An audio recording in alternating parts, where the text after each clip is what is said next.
السلام علیکم ورحمۃ اللہ۔ بسم اللہ الرحمن الرحیم۔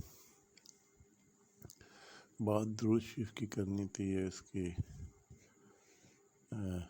دوسری ریکارڈنگ ہے۔ بات یہ ہے کہ درود شریف، نماز والا جو درود شریف ہے، یہ اتنے رموز سے بھرا پڑا ہے۔ جب ان میں دو چیزیں آپ نے سمجھنی ہیں اس پورے درود شریف میں۔ محمد صلی اللہ علیہ وسلم کا جو نام مبارک ہے نا، یہ میم ہے، میم دال، اس کے اندر جو ہے نا ہے میم دال، یہ ساری حمد ہے۔ محمد کے لفظ میں میم صرف محمد کا لفظ ہے، حرف ہے، باقی سارے حمد کے لفظ ہیں۔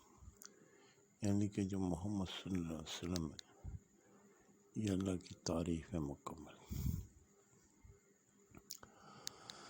اور اس کے اندر جو دو لفظ ہیں، ایک سل ہے، ایک کما ہے، جو دو لفظوں کو سمجھ گیا، اصول ساشی ایک علم ہے، درس نظامی میں پڑھایا جاتا ہے۔ اس کے اندر بات کی جاتی ہے کما کی بحث، یعنی کہ کوئی اصول ساشی وہ علم ہے کہ اس کو اگر منطق کے ساتھ ملا کے پڑھا جائے تو یہ بیان کرتا ہے کہ کوئی لفظ، کوئی حرف اگر ایسا ہے تو وہ کیوں ہے، اور اس کے معنی کیا چیز ہے۔ اب ہم بات کریں گے کما کا مطلب ہے جیسا کہ، ہو بہو۔ دیکھیں کما کی بہت سی نوعیتیں ہیں۔ ایک کپڑا ہے نیلے رنگ کا، دوسرا بھی نیلے رنگ کا، لیکن نیلے رنگ کے کتنے شیڈ ہوتے ہیں؟ ایک ہوتا ہے بالکل ویسا ہی جس میں کوئی فرق نہ ہو، ایچی بچی کا بھی فرق نہ ہو، اسے کہتے ہیں کما۔ جیسے کہ گاؤں دیہاتوں میں دور دراز کی جو گاؤں ہوتے ہیں نا، جو شہروں سے دور ہوتے ہیں، وہاں پہ جو کوئی خاتون آتی ہے نا اپنا بازار کپڑا لینے یا سودا لینے، تو گاؤں دیہاتوں کی عورتوں کو پتہ لگ جاتا ہے کہ فلاں جو ہے وہ جا رہی ہے، تو وہ نا کیا کرتے ہیں کہ اپنی ساری ڈیمانڈ پرچی پہ لکھ کے پیسے اسے پکڑا دیتے ہیں کہ تم جا رہی ہو تو بازار سے یہ لیتے آنا۔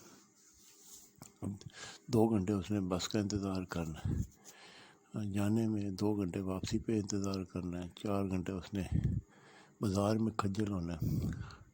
اچھا اس وقت نا ایک عورت ایسی آتی ہے اس کے پاس کہ کہتی ہے بھی تھوڑا جا میرا کپڑا کٹ گیا ہے تے ٹاکی ہے میں تینوں دینی ہے، بھی یہ نال نا اتنا ہی میٹر تو کپڑا لے۔ اب اس نے یہ نہیں کہا کہ نیلے رنگ کا، سرخ رنگ کا، اس شیڈ کے پھولوں کا، اس نے ٹاکی ساتھ دے دی۔ یہ جو ٹاکی ساتھ دینے والا معاملہ ہے نا، اسے کہتے ہیں کما۔ کما کا مطلب ہے سیم ٹو سیم، کیونکہ آدھا کام ہوا ہے، آدھا کرنا ہے۔ اور وہ یہ بھی بتا دیتی ہے فلاں دکان سے یہ کپڑا ملے گا اتنے، کیونکہ وہ لے کے آئی ہوتی ہے۔ اب آپ کو اس کما کی بات پتہ لگ گئی کہ کما سیم ٹو سیم کو کہتے ہیں۔ اللہم صلی علی محمد وعلی آل محمد کما صلیت علی ابراہیم وعلی آل ابراہیم۔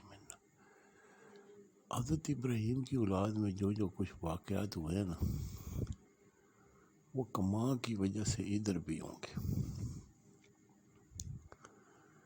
لیکن یہاں پہ تو وہاں پہ تو انبیاء آئے تھے نا، یہاں پہ انبیاء نہیں ہوں گے، کیونکہ محمد صلی اللہ علیہ وسلم پہ نبوت ختم ہو گئی۔ کیوں ختم ہو گئی؟ میں بتاتا ہوں کیوں ختم ہو گئی۔ نبی کا مطلب ہوتا ہے خبر دینے والا، ٹھیک ہے؟ اور قرآن پاک کی ایک پوری صورت ہے نبا۔ نبا کا مطلب ہے خبر۔ جو سب سے بڑی خبر اللہ تعالیٰ نے دی ہے نا، اگر آپ صورت پڑھیں نا، اما یتساءلون عن النبأ العظیم الذی هم فیہ مختلفون۔ اللہ فرماتے ہیں کہ سب سے بڑی خبر یہ ہے کہ قیامت آ رہی ہے، اور قیامت کے جتنے حالات ہیں وہ نبی پاک صلی اللہ علیہ وسلم نے اپنی حدیث میں بیان کر دیے۔ اس کا مطلب ہے جو بڑی سے بڑی خبر تھی اور چھوٹی سے چھوٹی خبر تھی وہ قرآن اور حدیث میں ساری مکمل موجود ہیں۔ دور فتن کی حدیث پڑھیں تو سب کچھ لکھا ہوا ہے۔ اس کا مطلب ہے کہ اب کوئی ایسی خبر نہیں ہے جو نئی ہو، جو دینے کے لیے کوئی بندہ درکار ہو۔ تمام خبریں دی جا چکی ہیں۔ جب خبر ہی کوئی نہیں تو خبر دینے والا کدھر سے آئے گا؟ اسے کہتے ہیں ختم نبوت، یعنی کہ نبی نے نبا نہیں تو نبی نہیں، وہ خبر ہوگی تو کوئی دے گا نا۔ سب سے بڑی خبر بھی قرآن پاک میں آ چکی، عن النبأ العظیم، سب سے بڑی خبر۔ چھوٹی خبریں تو آپ کو پتہ نا، قرآن پاک میں اور حدیث مبارکہ میں دور فتن میں قیامت تک کے حالات سارے ایچی بیچی سب بیان ہو گئے۔ تو اس بات کی وجہ سے نبی آنا ہر قسم، رسول تو آپ کو پتہ نا، قرآن کے بعد تو کوئی رسالہ ہے ہی نہیں، کوئی رسول ہے ہی نہیں، کوئی پیغام ہے ہی نہیں۔ تو ختم نبوت کو اگر آپ نے سمجھنا ہے نا، اب آپ کو ایک دوسرا لفظ بتاؤں، وہ ہے خاتم۔ خاتم خاتمہ کرنے والا نہیں، خاتم کہتے ہیں خاتمے کی مور لگا کر خاتمہ کرنے والا، کیونکہ خاتم مور لگانے والا کو بھی کہتے ہیں۔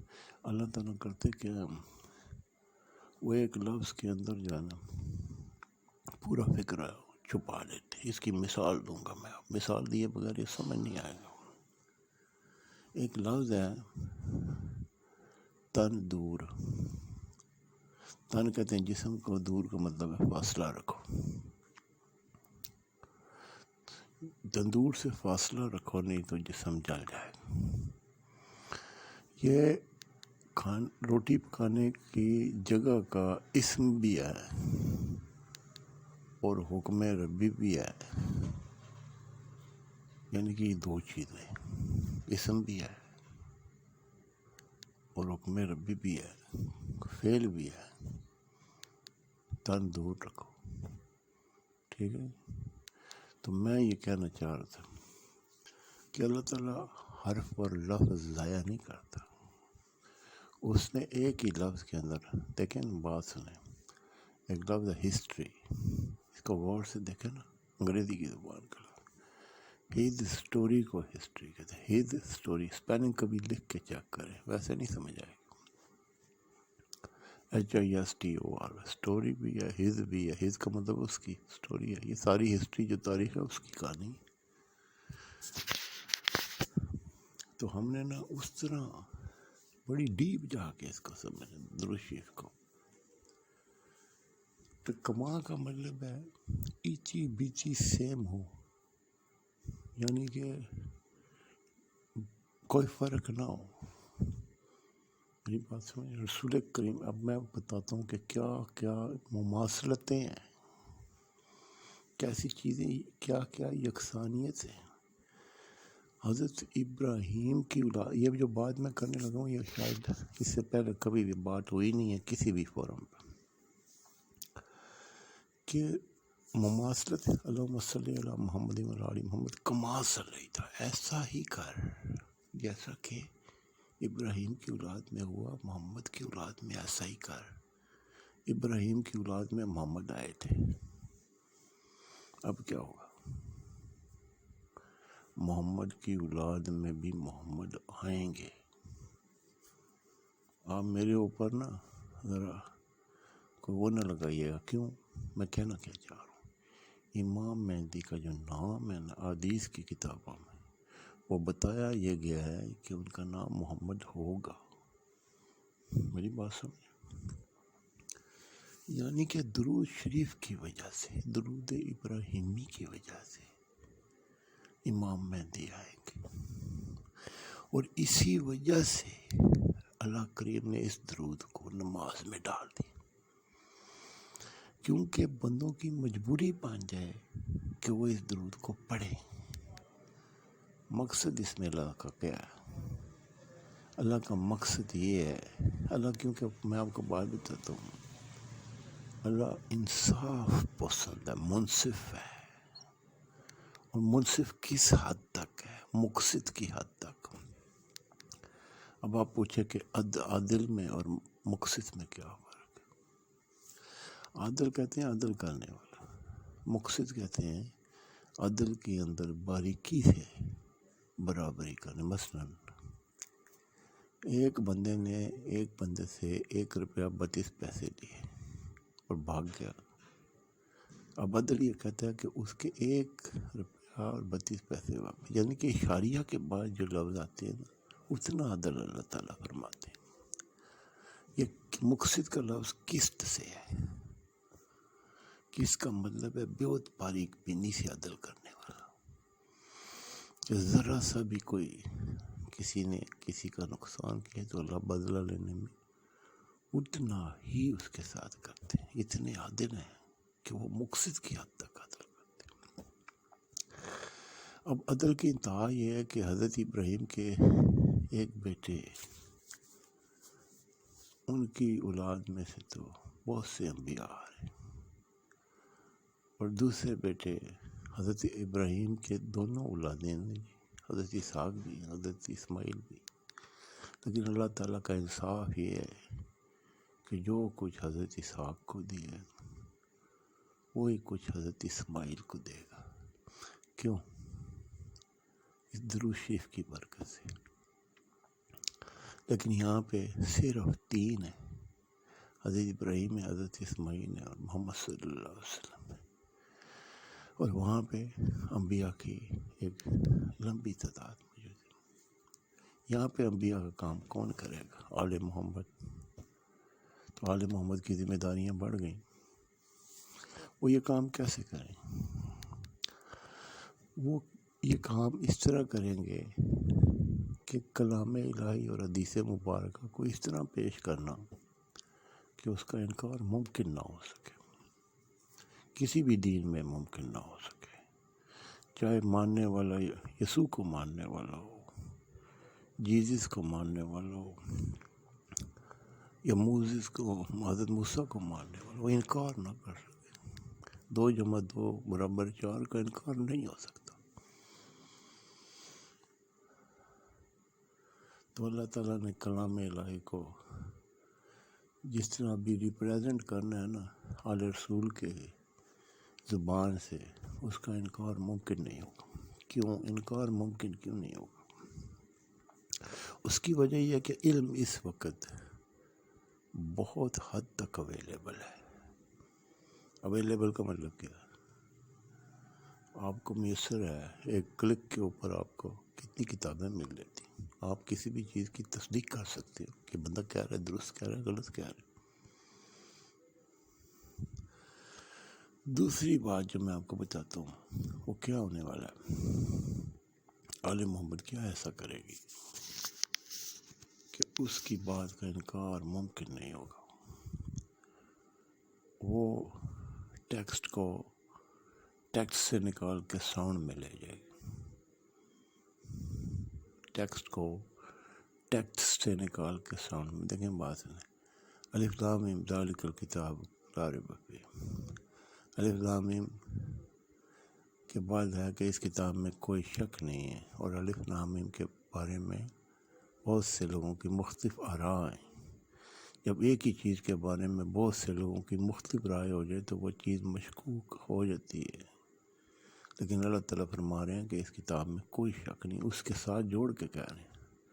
اس کا مطلب ہے کہ وہ بتا نہیں رہے، وہ چیلنج کر رہے ہیں آپ کو کہ یہ وہ چیز ہے جس کو آپ کوئی بندہ مشکوک کہہ سکتے، اور یہ میں کہہ رہا ہوں کہ اس کتاب میں کوئی شک نہیں۔ تو اللہ تعالیٰ نے چیلنج کر دیا، اب آپ نے اس کو کھولنا ہے، اب آپ پہ یہ فرض ہو گیا کہ آپ اس کو کھولیں، آپ اس کو کچھ بھی طریقے سے کھولیں۔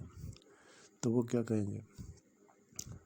وہ کہیں گے جی یہ الف لام میم 3 حروف نہیں، لکھنے میں 3 ہے، پڑھنے میں ٹھین ہے، لیکن بولنے اور سننے میں الف لام اور فا کہنے کے بعد یہ ایک بنتا ہے۔ الف لام فا، یہ 3 حروف کا ایک بنتا ہے۔ پھر لام الف میم، یہ 3 کا بنتا ہے۔ پھر میم میں 3 بنتا ہے۔ پھر یہ جو ٹوٹل 9 حروف ہیں یہ اشارہ دیتے ہیں حضرت عائشہ کی عمر مبارک، جب آپ تشریف لائی تھی، رخصت ہو گئی، اور جب آپ رخصت فرمائی آپ نے صلی اللہ علیہ وسلم، تو اس وقت آپ 18 سال کی تھی، آپ 63 سال کی تھی۔ تو ان کی زندگی میں جو الف لام میم کے 9 حروف ہیں 2 مرتبہ تبدیلی لے کے آئے تھے۔ ہم نے ان اللہ کے 99 ناموں کو رمضان کے 9ویں مہینے میں دیکھنا ہے، اور سورۃ توبہ پہ آپ کو پتہ ہے نا، بسم اللہ نہیں بولی جاتی، نہ پڑھی جاتی ہے۔ اس کی وجہ یہ کہ اگر جس نے توبہ نہیں کی، اللہ نہ رحمان ہے نہ رحیم ہے، اس لیے اس کے اندر سے کوئی آیت پڑھنی ہو تو بسم اللہ نہیں پڑھی جاتی، شروع کرنی ہے تو بسم اللہ نہیں پڑھی جاتی۔ یہ سارے راز ابھی تسلسل تواتر کے ساتھ کھولیں۔ کلام الہی میں حروف مقطعات جو ہیں وہ ابھی پڑھے جائیں گے۔ یاسین کا جو لفظ ہے وہ بھی پڑھا جائے گا، اور یاسین کے اندر سے اتنا بڑا کلام پاک نکلنا ہے جو ہم لوگوں کو اللہ کے فضل سے معلوم ہے کہ وہ کتنا بڑا کلام نکلنا۔ وہ صرف لفظ یاسین کی تفصیل ہے، اور ایسی تفصیل ہے کہ اس کا انکار ممکن نہیں، کیونکہ یاسین 36 نمبر پہ ہے نا۔ اللہ تعالیٰ کی سب سے بڑی نشانی وہ بھی درود شریف کی وجہ سے واضح ہوگی، بیان ہوگی۔ یہ تیسری ریکارڈنگ کرنی پڑے گی۔ اللہم صلی علی محمد و علی محمد۔